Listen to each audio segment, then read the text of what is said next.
News 8 Frenzy Tailgate live from Rockford High School is sponsored by Meijer.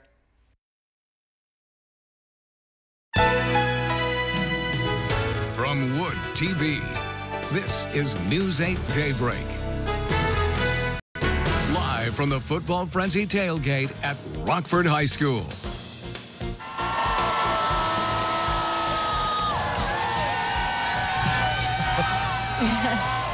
Look at that crowd here at Ted Carlson Memorial Stadium. It is lit up on a chilly finale Friday of the high school football frenzy tailgate. Put our flag in there with the Rams. That's flags, I think. Well, no, that's not true. We've had some, what are they called? The teams that have all the... Color guard. Color guard. Color There we guards, go. yeah. My brain's freezing up a little bit. In the mob. They've It is got a the little Rockford bit mob. chilly out here this morning. You wouldn't know it from all the energy these guys have. It's so great. It is fantastic. Nice to join everybody in the football frenzy set Good for to a have change.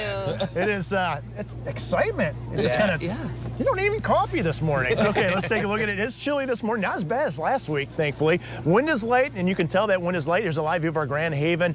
Look right over the pier, and just beautifully lit. And you can see the latest with the temperatures out there. There's a little bit of a range. It's 33 degrees up in Big Rapids, certainly some frost up there in the Mecosta area, 42 in Grand Rapids, and also 41 in South Haven. Here's the latest on the infrared satellite and radar composite. Want to show you this because right now we're starting out with a fair amount of high mid-level clouds, but dry.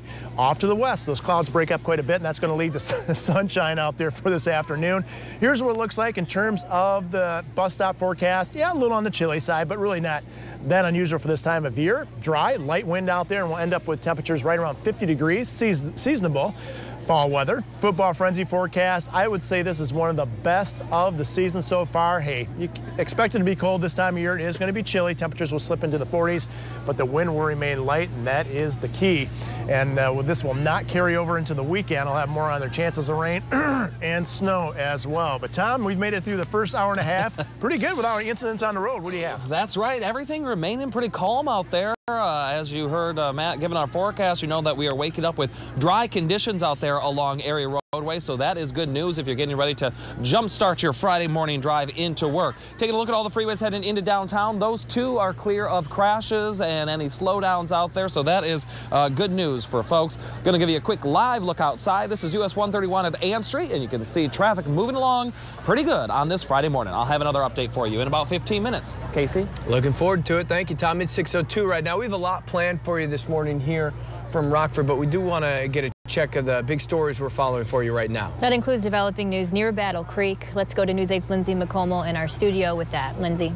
Well, Teresa and Casey, a fire gutted a banquet hall near Battle Creek overnight after a reported explosion from the back of the building. Now, we know the call first came in around 12:45 this morning to Robin's Nest. It's on 10 Mile Road near Michigan Avenue. Fire officials say crews were able to contain most of it, but they've struggled to put out smoldering parts of the building this morning. As of 30 minutes ago, crews were still on scene. That intersection, 10 Mile and Michigan, will remain closed as long as they're there. We also know no one was hurt in this. We're learning new details in a deadly crash that happened last night in Muskegon County. Deputies say an SUV ran a stop sign around 7 o'clock on Ellis Road near Ravenna. We're told the 19-year-old driver then crashed into the side of a semi before going off the road. She died at the scene. The passenger in her car and the driver of the semi are expected to be okay. We'll be in court this morning for an Ottawa County father's arraignment. He's expected to be formally charged with manslaughter in connection with his teenage son's drowning. Police arrested Timothy Coates at work yesterday. He's a professor at Grand Rapids Community College. Detectives say his son, who had special needs, was left alone with a family member when he walked onto the family's pool cover and fell into the water. Coates faces 4 charges. They do include manslaughter and child abuse. And we should know by this afternoon if nearly 50,000 GM workers will head back to work this weekend. Voting for local West Michigan chapters of the UAW will close in just about an hour now, 7 a.m. The results for the nationwide vote are expected later this afternoon. And according to the Detroit News, of the counted votes so far, more than 12,000 workers have voted to ratify the agreement. Nearly 9,000 have voted it down. I'll have another check in about 30 minutes. Until then, back to you guys in Rockford. Lindsay, thanks very much. As we check in on things out here in Rockford, you can see we have quite the crowd, including the robotics team. Is that Is that a T-shirt cannon? Sure looks like a T-shirt cannon. Let's see what happens here. Oh! There we go. T-shirts to the crowd. So the Rams are out here excited ahead of Week 9, the regular season, hoping for their 8th win of the season tonight against East Kentwood, which would secure at least a share of the OK Red Conference title, if not the whole thing, depending on what else happens. Another early kickoff here, 5 o'clock game. This is just one of the biggest games in West Michigan tonight. There's a whole slew of them. We're going to have highlights from up to 26 games, all on the Football Frenzy at 11 o'clock. We have had so much fun doing these shows. I can't believe this is our final tailgate of the season. I mean, look at where we've been. We've been to 9 schools, including Rockford. That's 5 different counties. Our team has taken over the town each week. And as we traveled from town to town, our goal was to put a spotlight on the amazing communities that make up West Michigan. If researchers collected data or performed a case study 4, 5, 6 on what a frenzy looked like,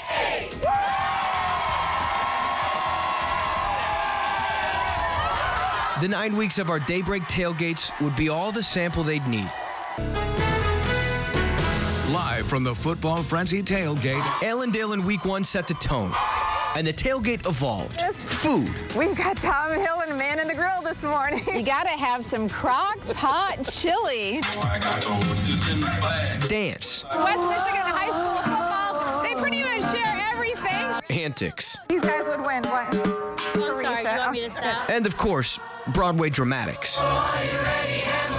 It also gave life to some personal redemption. as the ball heads to the end zone, West Catholic defender Casey Jones is unable to do anything but watch. And that spurred more opportunities for me to vicariously relive my dreams the only way I can. There it is! TV magic. And each week, magic happened. Portage Central students introduced our first signs. Thornapple Kellogg was packed with more spirit than any Hollywood movie. And the stars started to notice. We found some familiar faces here. Hey, welcome to Team Daybreak. The Mains decided to get down with the mornings. Wow. It is incredible out here. It was a star-studded celebration. Guest pickers like GVSU's president Philomena Mantella, USA soccer star Lindsay Tarpley, East Kentwood grad and Stanley Cup champion Mike Knuble. Obviously, I'm taking my Falcons to win big today. And Zeeland native and NFL star Jay Remersma, who went total Lee Corso. There was pomp and circumstance and parades from East Kentwood on. Zeeland shut down the main drag, lining it with kids.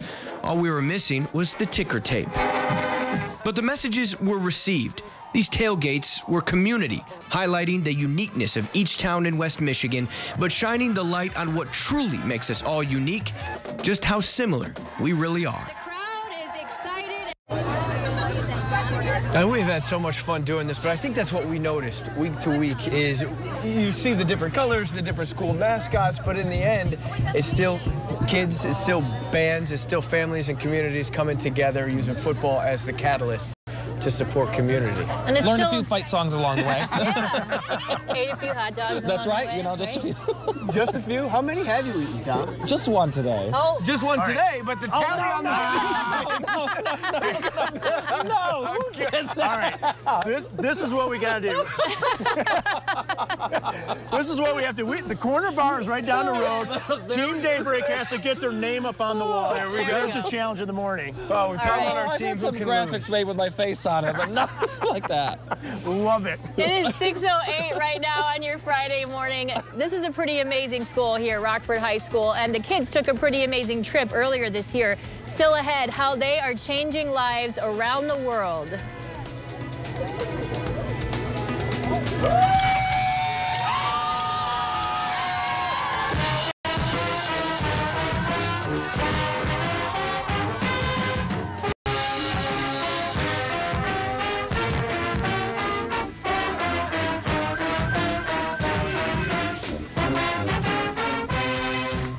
It's vote